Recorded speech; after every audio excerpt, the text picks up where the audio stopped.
Hi every one. இன்றைக்கி நம்ம என்ன டாபிக் பார்க்க போகிறோன்னா architecture of industrial automation system. First industrial ஆட்டோமேஷனை என்னென்னு பார்ப்போம். இண்டஸ்ட்ரியல் ஆட்டோமேஷன்றது மினிமம் ஹியூமன் இன்டர்வென்ஷன், அதாவது ஹியூமன்ஸோடைய எஃபர்ட்ஸை கம்மி பண்ணி நமக்கான அவுட்புட்டை கெயின் பண்ணுறது. அதாவது இப்போ நம்ம டெய்லி லைஃப் எக்ஸாம்பிள்ஸில் பார்த்தோம்னா, இப்போ நம்ம வீட்டுக்கு அதாவது கார்பரேஷன்லேருந்து நம்ம ஏரியாவில் தண்ணி வருது. அந்த தண்ணி வருது, நம்ம என்ன பண்ணுவோம்? ஒன்று நம்மளாக போயிட்டு பிடிச்சிட்டு வந்து டேங்க்கில் அதை ரீஃபில் பண்ணுவோம். அதுவே அங்கே வந்து நமக்கு என்ன படுது? ஹியூமன்ஸ் எஃபர்ட்ஸ் வந்து அங்கே அதிகமாக தேவைப்படுது, மேன் பவர் அதிகமாக இருக்குது. இதுவே நம்ம வாட்டர் பம்ப் யூஸ் பண்ணி டேங்க்கை ஃபில் பண்ணோம்னா அங்கே வந்து ஹியூமன்ஸோட எஃபர்ட்ஸ் அங்கே வந்து ரெடியூஸ் ஆகுது. ஆனால் நமக்கு என்ன அவுட்புட் வேணும், அதாவது நமக்கு என்ன ஒர்க் நடக்கணுமோ அது நடக்குது. ஆனால் மேன் எஃபர்ட்ஸ் வந்து அங்கே கம்மியாக இருக்குது பார்த்தியா? அது ரிலேட்டடாக தான் நம்ம இப்போ பார்க்க போகிறோம். அதில் வந்து நம்ம இங்கே வந்து இண்டஸ்ட்ரியலாக எப்படி ஆட்டோமேட்டிக்காக பண்ணுறாங்க அப்படின்றது நம்ம இப்போ பார்ப்போம். இதனுடைய மெயின் ஆப்ஜெக்டிவ்ஸ்ன்னு பார்த்தோம்னா, இன்க்ரீஸ் ப்ராடக்டிவிட்டி, நம்ம மேக் பண்ணுற ப்ராடக்ட் வந்து குவாலிட்டியாக இருக்கணும். அண்ட் ஆல்சோ ஹியூமன் எரர் கம்மியாகவும் இருக்கணும், டைமும் நமக்கு கம்மியாக இருக்கணும். ஏன்னா அப்போ தான் நமக்கு கஸ்டமருக்கு அவங்க கேட்குற டைமில் நம்ம உடனே ப்ராடக்ட் அவங்களுக்கு சேல் பண்ண முடியும். எக்ஸாம்பிள்ஸ்ன்னு பார்த்தோம்னா நிறைய இருக்குது. Automate assembly lines, CNC machines, robotic manufacturing, packaging system areas, இந்த மாதிரி. அடுத்து ஆட்டோமேஷன் ஆர்கிடெக்சர் அப்படின்னா arrangement of hardware and software components. அதாவது ஒரு இண்டஸ்ட்ரியலில் ஹார்ட்வேரோ சாஃப்ட்வேரோ நெக்ஸ்ட்டு அடுத்தடுத்த ப்ராசஸ், அதாவது அது ஒரு சீக்வன்ஸாக நடக்குது பார்த்தீங்களா, அதனுடைய அரேஞ்ச்மெண்ட்ஸை தான் நம்ம ஆட்டோமேஷன் ஆர்கிடெக்சரும்போம். இதை வந்து நம்ம டிஃப்ரெண்ட் லெவல்ஸாக ஆர்கனைஸ் பண்ணுது. ஃபஸ்ட்டு என்னென்னு பார்த்தோம்னா field level, and next control level, supervisory level, manufacturing level, and final enterprise level. இதுதான் நம்மளுடைய architecture of industrial automation system. இது செப்பரேட்டாக இது என்னென்ன ஒர்க்கு என்ன பண்ணுதுன்னு பார்ப்போம். ஃபஸ்ட்டு வந்து ஃபீல்டு லெவல். அதாவது ஃபீல்டு லெவல்னால் இப்போ சென்சார்ஸ், ஆக்சுவேட்டர்ஸ்லாம் அங்கே வந்து நம்ம இன்ஃபர்மேஷனை கலெக்ட் பண்ணி ஃபிசிக்கல் ஆக்ஷனாக பெர்ஃபார்ம் பண்ண வைக்கும். அதுதான் ஃபீல்டு லெவலில் நடக்கிற ஒரு இனிஷியல் லெவல். எக்ஸாம்பிளுக்கு இப்போது ஏதாவது ஒரு பேக்கேஜிங் ஏரியாஸில் கன்வேயர்ஸ் மூவ் ஆகிட்டே இருக்கா, அப்போ வந்து கன்வேயர்ஸில் ப்ராடக்ட் வரும்போது சென்ஸ் பண்ணும். அதாவது ப்ராடக்ட் இப்போ கன்வேயர்ஸில் மூவ் ஆகிட்டுருக்குன்னா ப்ராடக்ட் அங்கே வந்துகிட்ருக்கு அப்படின்றத சென்ஸ் பண்ணி தரும். அதுதான் ஃபீல்டு லெவலோட ஆப்ஜெக்டிவ். ஃபஸ்ட்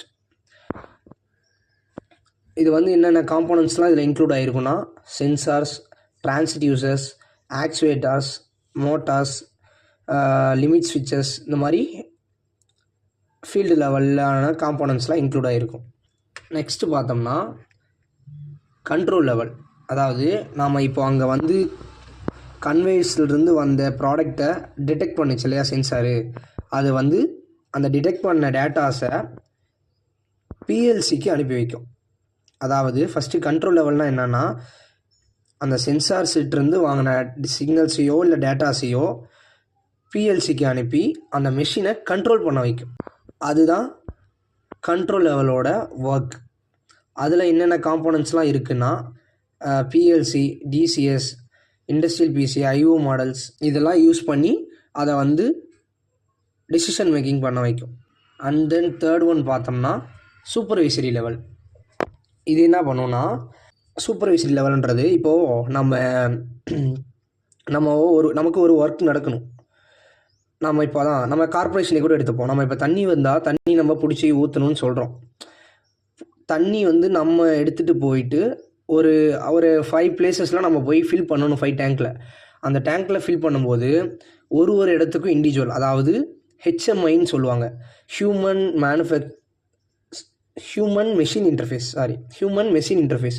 அது என்ன பண்ணுன்னா, ஹியூமனும் அதுக்கான மெஷினும் டேரெக்டாக இன்ட்ராக்ட் பண்ணி, அதாவது டேரெக்டாக ஒர்க் பண்ணுவாங்க.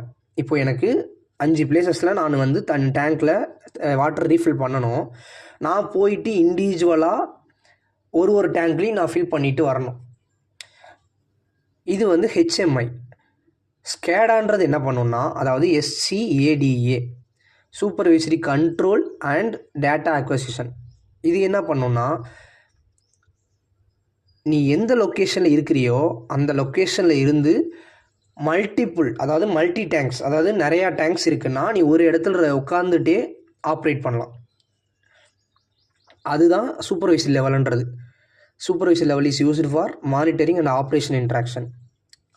அப்போ வந்து நீ என்ன பண்ணலான்னா, அதனுடைய ஃபங்க்ஷன் என்ன பண்ணணுன்னா, ரியல் டைமில் மானிட்டரிங் பண்ணலாம், அலாரம்ஸ் உனக்கு டிடெக்ட் பண்ணும், இந்த மாதிரி. அடுத்து மேனுஃபேக்சரிங் ஆர் ப்ரொடக்ஷன் லெவல். இது பார்த்தோம்னா மெஸ்ன்னு சொல்லுவாங்க, அதாவது மேனுஃபேக்சரிங் எக்ஸிக்யூஷன் சிஸ்டம்.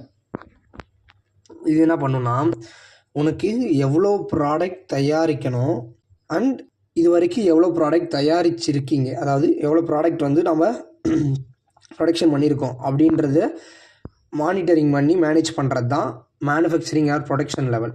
அதில் வந்து பாருங்கள், நாங்கள் ஃபங்க்ஷனில் மென்ஷன் பண்ணியிருக்கேன். Production scheduling, production tracking, quality monitoring, machine utilising, work order management. இந்த ஃபங்க்ஷன்ஸ் எல்லாம் மேனுஃபேக்சரிங் ஆர் ப்ரொடக்ஷன் லெவல் தான் மேனேஜ் பண்ணும்.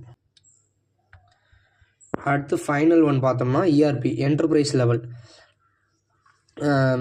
இது வந்து என்ன பார்த்தோம்னா, மேனுஃபேக்சரிங் லெவல்ன்றது பார்த்தோமா, அது வந்து ஒரு பிளான்ட், ஒரு கம்பெனி இருக்குன்னா அதுக்குள்ளே ஒரு பிளான்ட்டோட ஒர்க் மேனேஜ் பண்ணுறது. அதுவே என்டர்பிரைஸ் லெவல்ன்றது உன்னுடைய என்டையர் ப்ராசஸையும், அதாவது ஒரு கம்பெனி இருக்குன்னா அந்த கம்பெனியில் இருக்கிற என்டையர் ஒர்க்ஸும் மேனேஜ் பண்ணி மானிட்டரிங் பண்ணுறது தான் என்டர்பிரைஸ் லெவல். அதாவது எப்படின்னா, உன் பிஸ்னஸ் பிளான் பண்ணுறதுலேருந்து நீ எவ்வளோ ப்ரொடக்ஷன் பண்ணியிருக்க, எவ்வளோ சேல் பண்ணியிருக்க, உங்கள்கிட்ட இன்னும் எவ்வளோ இன்வென்ட்ரி, கையிருப்பு எவ்வளோ ஒன்று இருக்குது, எவ்வளோ உனக்கு ஃபினான்சியலாக எவ்வளோ ப்ராஃபிட் கிடச்சிருக்கு, எவ்வளோ லாஸ் ஆகிருக்கு, இந்த மாதிரி ஃபுல் என்ட்ரு ப்ராசஸையும் மானிட்டரிங் பண்ணி ஒர்க் பண்ணுறதுக்கு பேர் தான் என்டர்பிரைஸ் லெவல். நெக்ஸ்ட்டு பார்த்தோம்னா கம்யூனிகேஷன் இன் இண்டஸ்ட்ரியல் ஆட்டோமேஷன். அதாவது நம்ம எக்ஸ்சேஞ்ச் பண்ணுறோம் இல்லையா டேட்டா, அந்த டேட்டாவெலாம் என்ன டெக்னாலஜி மூலயமா, அதாவது ப்ரோட்டோகால்ஸ் மூலயமா நம்ம வந்து டேட்டாஸை எக்ஸ்சேஞ்ச் பண்ணுறோம் ஆட்டோமேட்டிக்கலாக. அதான் ஈத்தர்நெட் இருக்குது, இண்டஸ்ட்ரியல் ஈத்தர்நெட் இருக்குது, மாட்பாஸ், இந்த மாதிரிலாம் யூஸ் பண்ணி நம்ம வந்து ரியல் டைம் டேட்டாவையோ இல்லை மானிட்டரிங் ப்ராசஸையோ நம்ம வாட்ச் பண்ணிக்க முடியுது, டேட்டாவை எக்ஸ்சேஞ்ச் பண்ணிக்க முடியுது. அடுத்து பார்த்தோம்னா ரோல் ஆஃப் ஈச் காம்போனன்ட். இது நமக்கு தெரிஞ்சது தான், அதாவது சென்சார், ஆக்சுவேட்டர்ஸு, அப்புறம் நம்ம சொன்னோம் இல்லையா HMI, ஸ்கேடா, இதனுடைய ஒர்க் என்ன, அதனுடைய மெயின் ரோல் என்னன்றதை நம்ம இதில் மென்ஷன் பண்ணியிருக்கோம். அடுத்து அட்வான்டேஜஸ் ஆஃப் இண்டஸ்ட்ரியல் ஆட்டோமேஷன். அது இதுதான் ஹையர் ப்ராடக்டிவிட்டி. நமக்கு இந்த மாதிரி ஆட்டோமேட்டிக்கலாக ஒர்க் பண்ணுறதுனால நமக்கு ப்ரொடக்ஷன் அதிகம் ஆகும், குவாலிட்டி நமக்கு இம்ப்ரூவ் ஆகும். ஏன்னா அங்கே வந்து நமக்கு வந்து மேனுவலாக ஆப்ரேட் பண்ணலாம் நம்ம எதுவும், அங்கே வந்து அப்போ எரர் வந்து ரெடியூஸாக தான் இருக்கும், கம்மியாக. நம்ம ஆட்டோமேட்டிக்கலாக நம்ம ஆல்ரெடி செட் பண்ணிடுறோம், அதனால் பெட்டர் குவாலிட்டி கிடைக்கும், human error reduced, improved work place safety அதிகமாக இருக்கும். ப்ரொடக்ஷன் டைம், நம்ம வந்து ஆட்டோமேட்டிக்கலாக பண்ணுறதுனால ப்ரொடக்ஷன் டைம் வந்து நமக்கு ரெடியூஸ் ஆகுது.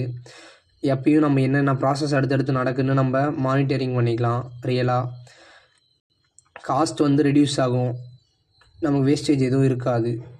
இதெல்லாம் நம்ம அட்வான்டேஜஸாக எடுத்துக்கலாம். அடுத்து நெக்ஸ்ட் ஒன் பார்த்தோம்னா அப்ளிகேஷன்ஸ். எங்கெங்கெல்லாம் நமக்கு ஆட்டோமேட்டிக்கலாக யூஸ் பண்ணுறோம். மேனுஃபேக்சரிங் இண்டஸ்ட்ரீஸில் கண்டிப்பாக robotics, assembly, automobile industries, packaging industries, CNC machining. Last year நம்ம CNC NMல 4 CNC ஸ்கீம் கூட நம்ம போயிட்டு அட்டன் பண்ணிட்டு வந்தோம் இல்லையா, அதில் கூட நமக்கு தெரியும் நம்ம எப்படி அங்கே ஒர்க் நடக்குது, எப்படி ஒர்க் பண்ணுறாங்க அப்படின்றத பார்த்துருப்போம். And power plants and more. And conclusion, ஃபைனலாக என்ன சொல்ல வரோன்னா, ஓவராலாக நமக்கு வந்து ஆட்டோமேட்டிக்கலாக பண்ணும் பொழுது ப்ராடக்டிவிட்டி நமக்கு அதிகம் ஆகுது,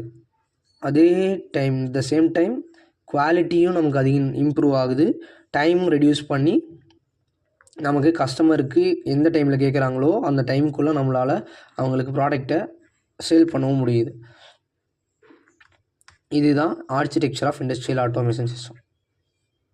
தேங்க்யூ.